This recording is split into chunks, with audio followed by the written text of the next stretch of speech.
warahmatullahi wabarakatuh. Waalaikumsalam warahmatullahi wabarakatuh.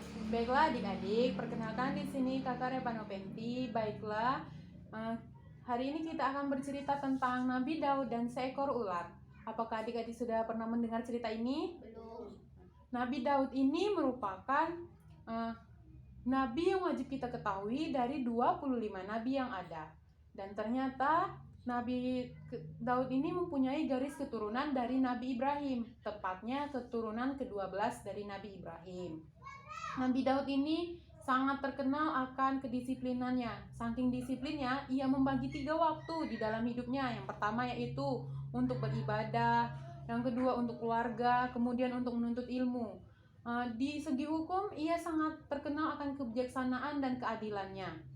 Nabi Daud ini juga dikaruniai oleh suara yang sangat merdu. Saking merdunya, ketika ia sedang melafalkan sebuah ayat dari kitab Zabur yang ia pegang, maka pohon-pohon, gunung-gunung pun ikut melantunkan apa yang ia baca. Bukan hanya itu, binatang buas pun seperti singa, harimau, ular itu rela berkumpul di dekat Nabi Daud duduk ketika ia sedang membaca kitab Zabur yang ia pegang.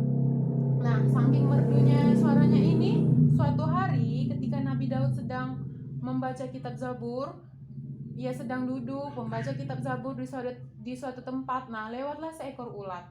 Ketika itu Nabi Daud berpikir dan berkata, di dalam hatinya ini ia berkata, apa sih kehendak Allah dengan ulat yang ia turunkan ini?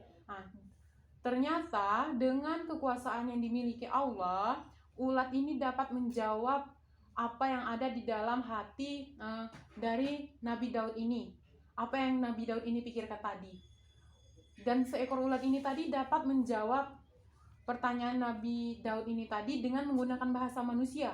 Kemudian ulat tersebut pun berkata, wahai Nabi Daud, wahai Nabi Allah, apabila siang datang Allah mengilhamkan kepadaku walhamdulillahi wala ilahi wallahu akbar sebanyak 1000 kali, dan saat malam datang Allah pun mengilhamkan kepadaku untuk membaca Allahumma sholli ala Muhammad nabiyun ummiyu wala ilahi wasobahi wasolahi sebanyak 1000 kali.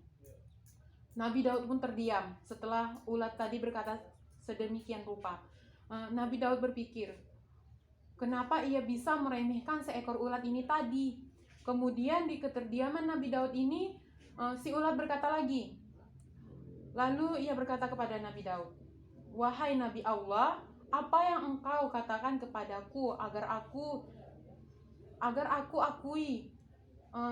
aku mendapatkan faedah daripada dirimu? Ulat tadi berkata seperti itu. Kemudian Nabi Daud pun di keterdiamannya ia menyesal karena ia merasa bersalah karena telah mengecilkan seekor ulat ini tadi. Kemudian Nabi Daud pun menangis, menyesal dan berserah diri kepada Allah untuk bertobat karena ia telah menganggap remeh seekor ulat kecil ini tadi. Nah, begitulah sifat para nabi. Ketika ia memiliki kesalahan, maka ia akan tersadar akan kesalahannya, kemudian ia akan bertobat kepada Allah Subhanahu wa taala. Nah, adik-adik, dari cerita yang kalian dengar tadi, kita dapat mengambil hikmah, bukan hanya sekedar mendengarkan saja, tapi di balik cerita yang ada itu pasti ada hikmah yang terselip di dalamnya, pesan yang akan kita dengar, yang dapat kita ambil dari cerita itu. Nah, dari cerita ini kita dapat mengambil hikmah bahwa agama Islam itu merupakan agama yang sangat toleransi. Ia tidak pernah menganggap rendah siapapun. Kemudian juga kita dapat mengambil hikmah dari cerita ini bahwa segala sesuatu yang diciptakan oleh Allah Subhanahu wa taala itu tidak ada yang sia-sia. Apapun yang diciptakan oleh Allah itu pasti ada manfaatnya. Sekalipun itu seekor ulat kecil.